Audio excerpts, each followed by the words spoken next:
नमस्ते दर्शक मित्रों, मैं doctor Rajesh Shah HMI Ahmedabad unit की ओर से आप सबका स्वागत करती हूँ अहमदाबाद यूनिट की यूट्यूब चैनल पे।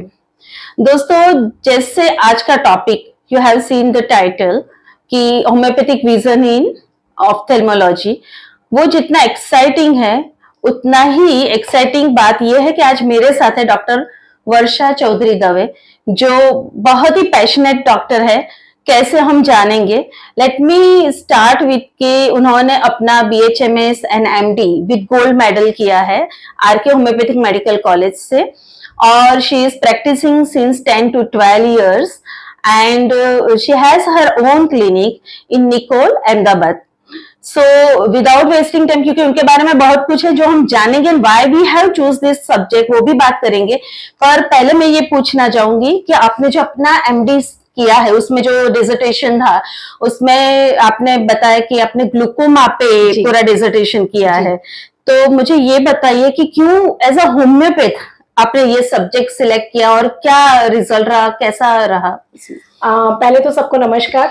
हमारी ने एक प्लेटफॉर्म दिया है ये बारे में बात करने के लिए। तो डिसर्टेशन ऐसा है कि मैंने ये टॉपिक इसलिए सिलेक्ट किया कि मेरे मैनेजमेंट की तरफ से भी एडवाइस था कि वर्किंग विद अस तो होम्योपैथिक किस तरीके से। एक बहुत इंटरेस्टिंग फैक्ट है कि वहाँ के जो फाउंडर थे वो भी होम्योपैथिक देते थे पेशेंट्स के अंदर। तो एक अप्रोच था उस टाइम पे, और उनका एक अप्रोच था कि जैसे इन्फ्लेमेशन हो गया तो फेरमफॉस दे दिया पेशेंट को। तो वहां से उनको थोड़ा बहुत होम्योपैथिक के बारे में आइडिया था, और वहां वो तो उनकी तो डेथ हो गई थी, लेकिन फर्दर जो मैनेजमेंट थे उन्होंने मुझे एडवाइस किया, you try this subject, we will support you. अच्छा, इस तरीके से मैं इस फील्ड में उतरी, और फिर मैंने बहुत कुछ मतलब एग्जामिनेशन सारे सीखे, सब कुछ टेस्ट सीखा, मैंने कुछ भी छोड़ा नहीं। इसलिए रेटिना इज द पार्ट की बहुत ज्यादा मैंने टच नहीं किया, लेकिन उसके अलावा के सारे टॉपिक्स मैंने काफी कुछ कवर किया है, और मैंने ऑफ्थेल्मोलॉजिस्ट के साथ रह के ही काम किया है। और जितने भी टेस्ट है वो बिफोर आफ्टर हमने पेशेंट्स पे किया है, मेरे गाइड भी मेरे साथ होते थे। तो इस तरीके से हमने ये टॉपिक सिलेक्ट किया। रियली इट्स रियली ग्रेट कि कौन इतना इंसाइट जाके पूरी डिटेल तक आपने ये एग्जामिनेशन किया है और स्कोप देखा है। तो वर्षा जी, आप यही बताइए कि जैसे हमारे पास वो हमारे लिए ये स्पेशल लेके आए हैं समझाने के लिए, जैसे ये हमारी आई है और हमें ये जाना कि हमें होम्योपैथिक पे आई डिसीज के डायग्नोस जो हम केस ले सकते हैं और उसकी ट्रीटमेंट कर सकते कि नहीं, आप थोड़ा और डिटेल बताइए अपने हिसाब से ओपीडी लेवल पे।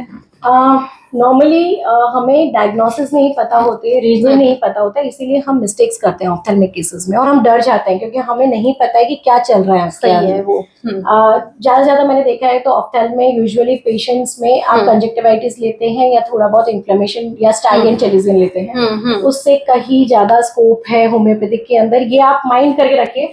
Because in A conservative line of treatment मैंने देखा है कि they have very limited scope.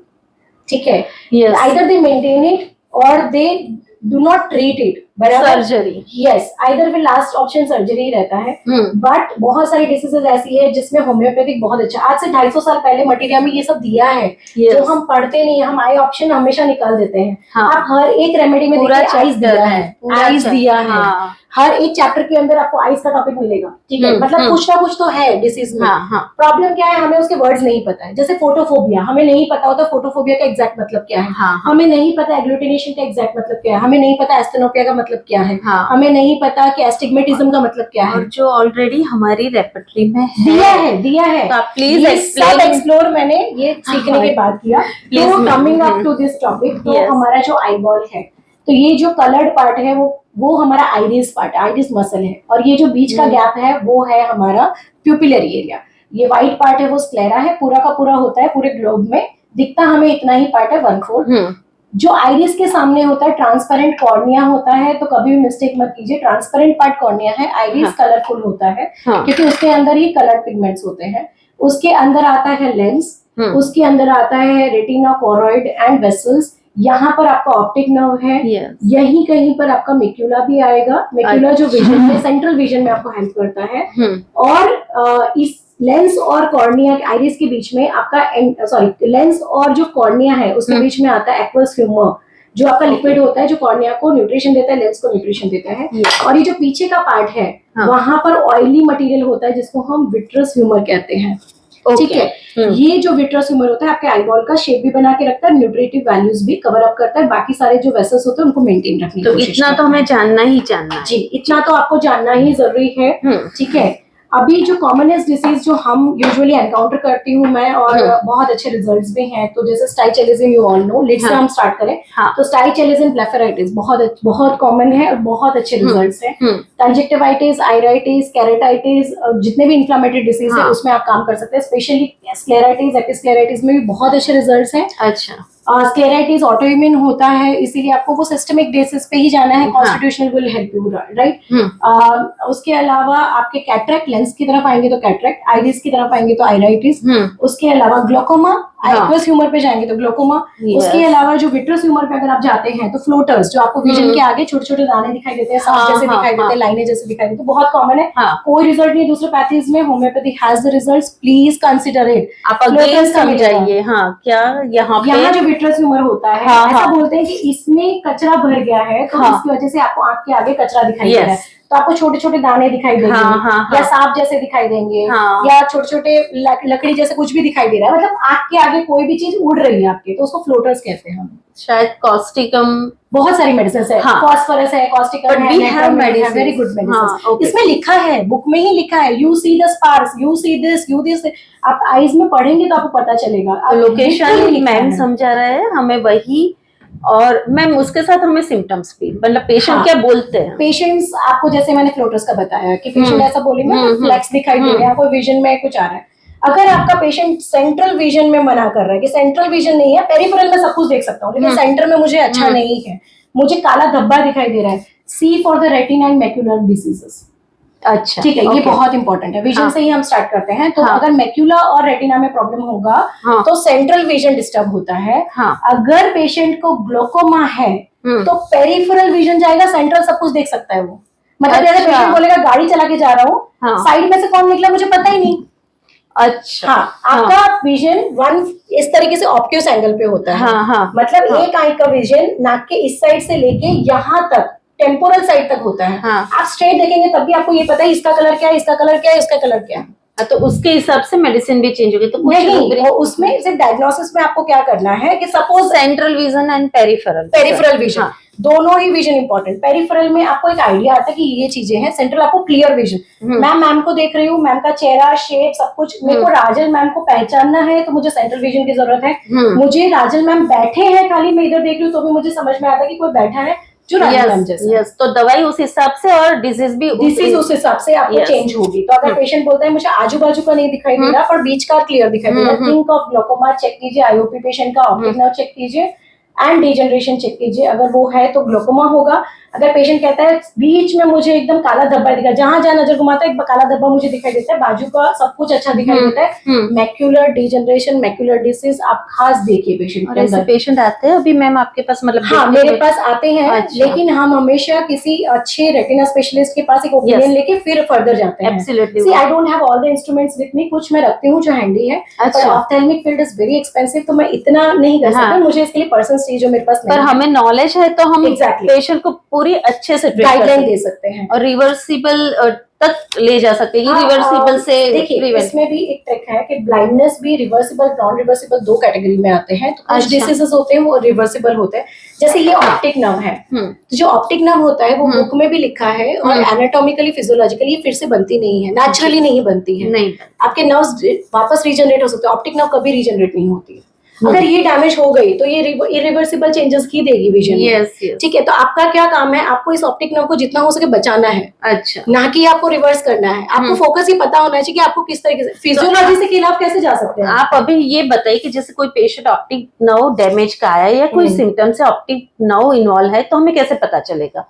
हाँ, तो पेशेंट के विजन में प्रॉब्लम होना, हेजीनेस होना और पेरिफेरल विजन का डैमेज होना, तो हमें ये एस्पेक्ट को चेक जैसे ग्लोकोमा है, ग्लोकोमा सिर्फ इंट्राओकुलर प्रेशर इंक्रीज नहीं होता है, नॉर्मोटेंसिव ग्लोकोमा भी होता है, लो टेंसिव ग्लोकोमा भी होता है। ये लोगों को नहीं पता है। अच्छा, 3 तरीके के ग्लोकोमा होते हैं, उसमें इंक्रीज इंट्राओकुलर प्रेशर होता है, एक में नॉर्मल टेंशन के साथ भी ग्लोकोमा होता है, एक में लो टेंशन के साथ भी ग्लोकोमा होता है। तो इंक्रीज टेंशन वाले पेशेंट को मुझे लगता है कि रेटिना डैमेज का इश्यू नहीं, विजन तीनों में हो सकता है। तो वही अब मैं कह रही हूँ कि ऑप्टिक नर्व पता होना जरूरी है कि ऑप्टिक नर्व में कितना डैमेज है। ओके, ठीक है, आपका अगर ऑप्टिक नर्व डैमेज है तो मतलब आपको ग्लोकोमा है, कंफर्म्ड ग्लोकोमा है, लेकिन जरूरी नहीं है कि जिसको इंट्राओकुलर प्रेशर है उसका ऑप्टिक नर्व भी डैमेज हो। समझ गए, जरूरी नहीं है ये बात। ये पता नहीं है होगा किसी और को। कौन कौन से काइंड ऑफ पेशेंट हमें? स्क्लेराइटिस, एपिस्क्लेराइटिस, टेरिजियम बहुत ज्यादा कॉमन है। क्या बोलते हैं पेशेंट? टेरिजियम मींस यहाँ पे जो आंख होती है, जो स्क्लेरा होती है, कंजक्टाइवा के ऊपर एक एक्स्ट्रा लेयर ऑफ कंजक्टाइवा बनती है जो कॉर्निया तक जाती है ट्रायंगल शेप में। अब वो होता है यूजुअली यूवी रेज की वजह से,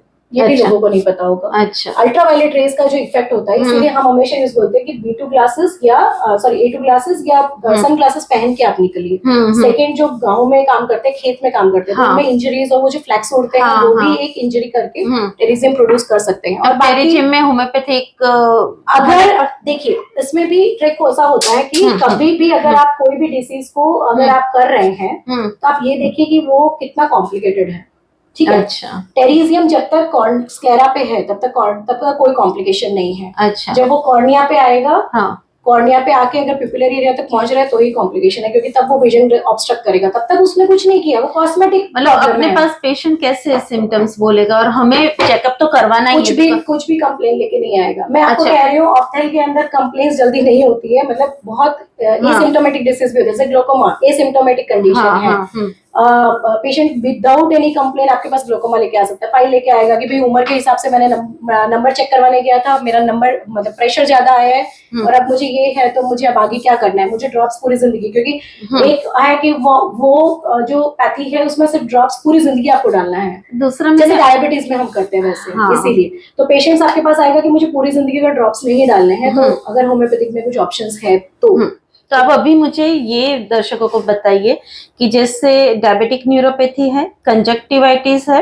ब्लेफेराइटिस है, ये 3-4 जो पेशेंट हमारे डे टू डे आते हैं, उनका डिफरेंशिएट सिम्टम्स मतलब कैसे डायग्नोस जस्ट करना है, की पॉइंट? हाँ जी, ब्लेफेराइटिस जो है वो इन्फ्लेमेशन ऑफ लीड है, कंजक्टिवाइटिस है इन्फ्लेमेशन ऑफ कंजक्टाइवा है, पेशेंट क्या बोलेगा वो इन्फ्लेमेशन ऑफ कॉर्निया है। ये 3 चीजें लोकेशन पे ही पहले तो चेंज हो जाती है। अच्छा, सेकंड, ब्लेफेराइटिस के पेशेंट को डैंड्रफ का इशू रहेगा। ये आप ध्यान रखिए कि आंखों के परत को आप आंख बंद करके जब टॉर्च मारेंगे ना तो आपको छोटे छोटे फ्लैक्स दिखाई देंगे डैंड्रफ के वहां पर जमे हुए, या फिर अगर उस फ्लैक्स को भी आप हटा देते तो यहाँ पर एकदम रेड पैचेस दिखाई देंगे आपको। राइट, और विंटर पे ज्यादा होता है। ठीक है, तो अगर ये पेशेंट कंप्लेन करके आ रहा है कि आंखें बहुत सूजी हुई रहती है, पलकें हमेशा सूजी रहती है, भारी रहती है, आंखों की पलकें ज्यादा गिर जाती है मेरी, बराबर, बार बार मतलब बहुत इजीली मेरी फॉल हो रही है। 1-2 फॉल होना इट्स कॉमन, लेकिन बहुत सारी फॉल होना, अगर व्हाइट हो रही है, आंखों की पलके का कलर चेंज हो रहा है, तो आप सोचिए कि क्रॉनिक ब्लेफेराइटिस में पेशेंट होगा। राइट, तो ये सब हो तो आपको ब्लेफेराइटिस कंसिडर करना है। स्टाइचेलिज्म यू नो कि अगर लीड्स के ऊपर कोई भी इन्फ्लेमेशन है, गड्ढे जैसा हो गया है, उसमें पस फॉर्मेशन हुआ है तो स्टाइल,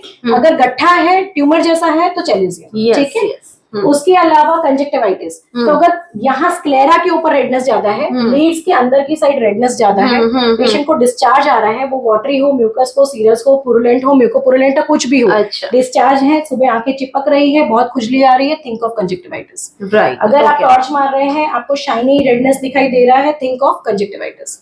ठीक है। थर्ड, कैरेटाइटिस, अगर पेरिफेरल इडिमा ज्यादा है, पेशेंट को फोटोफोबिया बहुत ज्यादा है, पेन ज्यादा है, थिंक ऑफ कैरेटाइटिस। ठीक है, क्योंकि इसमें नर्व सप्लाई बहुत ज्यादा होता है, इसमें ब्लड सप्लाई नहीं होता, तो नर्व की वजह से पेशेंट को पेन बहुत रहेगा।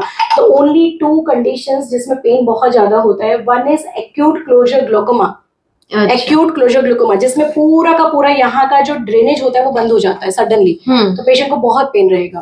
और सेकंड, कैरेटाइटिस, जिसमें नर्व सप्लाई की वजह से एक्सेसिव पेन रहता है। तो जो अगर पेशेंट ऐसे करके आपके पास आता है, पानी का डिस्चार्ज आता ही जा रहा, पेशेंट थोड़ा सा भी लाइट को टॉलरेट नहीं कर रहा, ठीक है, keratitis. And second is acute glaucoma, आपको ध्यान रखना है। ठीक है, ग्लूकोमा एसिम्प्टोमेटिक है, लेकिन acute closure glaucoma is a very painful condition, very emergency condition, आपको उसका ध्यान रखना है।